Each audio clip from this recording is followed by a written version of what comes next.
পাপেরও ফল ভোগ করা লাগবে, পুণ্যের ফলও ভোগ করা লাগবে। সনাতন ধর্মের মূল ভেটি কর্মবাদ, লব কর্ম। যায় যেমন কর্ম কর্ম তার ফল ভোগ করা লাগবে। আর এই ফল ভোগ করার জন্য ধরাধামত পুনরাপি জননং পুনরপি মরণং। সনাতন ধর্ম জন্মান্তরবাদ স্বীকার করে, জন্মান্তরবাদ স্বীকার করে। আমরা মরার লগে লগে আত্মাটা লিঙ্গ শরীর হয়ে যায়, লিঙ্গ শরীর হওয়ার পরে ওই তিনটে পথ খুলে যায়। যদি গোবিন্দ কর্ম ভাল কর্ম করছে তাহলে মুক্তি হবে, গোলক বৃন্দাবন, আর মুক্তি আর জন্ম হবার না। যদি পাপ পুণ্য আছে, পুণ্য যদি ভাল কাম করছে স্বর্গ যাবে, স্বর্গ পুণ্য ফল শেষ, পুনরায় ধরাধামত আসবে। আর যদি পাপ কাম করছে নরক যাবে, শাস্তি ভোগ করবে, আরো ধরাধামত জন্মগ্রহণ করবে। গতিকে পুনরপি জননং পুনরপি মরণং। হ্যাঁ, পুনরপি জননং পুনরপি মরণং। তাহলে আমার কর্মফল ভোগ করার জন্য বারে বারে জন্মগ্রহণ করায় লাগবে। তাহলে কর্মফল যদি আমরা ভোগ করি না চাই, তাহলে আমার এমন কর্ম করা লাগবে যেগুলো কর্ম আমার পুনরায় ধরাধামত জন্মগ্রহণ করার জন্য টানিয়ে না নেয়। যেগুলো কর্ম করলে ধরাধামত জন্মগ্রহণ করা লাগবে, কষ্ট ত্রিতাপ জ্বালা সহা লাগবে, এই কর্মগুলি আমরা বাদ দেওয়া লাগবে। যে কর্ম করলে আমরা গোলক বৃন্দাবন গোবিন্দ লাভ কর্ম মুক্তি হবে, সেই কর্ম করা লাগবে।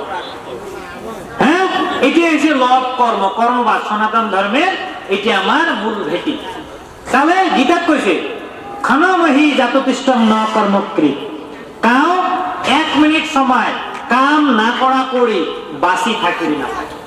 তাহলে কর্ম কেন করে করা লাগবে? কর্ম কেন করে করা লাগবে?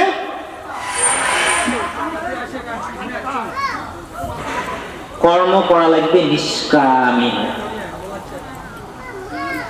আমি না বলে কর্মই বন্ধনের মূল। মই বারে বারে এই কথাটা কম, যেটাই যান সময় পেলে এটা টানিয়ে আনন্দ। কর্মের কথাটা কম কেন? আমরা সংসারী জীব, আমরা কর্মবদ্ধ জীব, আমার তো কর্ম করা লাগবে। সাধুগুলো কয় কর্মের বন্ধনের মূল। আলাম দেখো তো কি জ্বালা কেন? কর্মই যদি বন্ধনের মূল, তাহলে আমার কর্ম বাদ দেওয়া লাগবে। আমার যদি কর্ম বাদ দেই, সৈন্য কেন করি? কন্ট্রাডিক্টরি কথা না, পরস্পর বিরোধী কথা। এই বস্তুগুলোতে আমার বেমেজালির সৃষ্টি হয়। শাস্ত্রে কইছে, সাধু কইছে কর্মই বন্ধনের মূল, তাহলে কর্ম বাদ দেওয়া লাগবে। কর্ম বাদ দিলে কর্ম কেন করি? কৃষি যদি না করি, বাজার যদি না করি, যে কোনো যদি কাম না করি, কর্ম কেন করি? কথাটা কন্ট্রাডিক্টরি নয়, আমার বুঝের তার জন্য। ইস্যু উপনিষদ তো কইছি, ইস্যু উপনিষদ আটাত্তই আমার 11 খান মূল উপনিষদ আছে, 108 খান উপনিষদ, কিন্তু মূল উপনিষদ বেদের লগত সংযুক্ত উপনিষদ 11 খান। তার ভিতরত আদি উপনিষদ হয়েছে ইস্যু উপনিষদ। ইস্যু উপনিষদের প্রথম শ্লোকটা হয়েছে ঈশাদ বেশমিদম যৎ কিঞ্চিৎ জগত্তম জগৎ তেন ত্যক্তেন বন্দিতা মা গৃধ কস্য সিদ্ধম। 2 নম্বর শ্লোকটা হয়েছে কি কর্মাণ্যহ জিজীবেষৎ শতং সমা। এই ধরাবাসী জীব, তোমরা যদি বাসি থাকি চান, কর্ম করিয়ে 100 বছর বাসি থাকো। আবার সাধুগুলো কই কি কর্মে বন্ধনের মূল। কোনটা এলা করি, কোনটা এলা করি। হরে কৃষ্ণ। সেই জন্য ইস্যু পরিষদের প্রথম শ্লোকটাকে আমার অনুসরণ করা লাগবে কি তেন ত্যক্তেন ভঞ্জিতা মা গৃহ কস্য সিদ্ধম, যে আমরা ত্যাগ করি ভোগ করা লাগবে। যে মই কর্ম করি খালি মোরে আত্মতৃপ্তির জন্য নয়, মোরে সুখের জন্য নয়, মোরে পরিবারের জন্য নয়, সৎ পথত আমরা কর্ম করা লাগবে।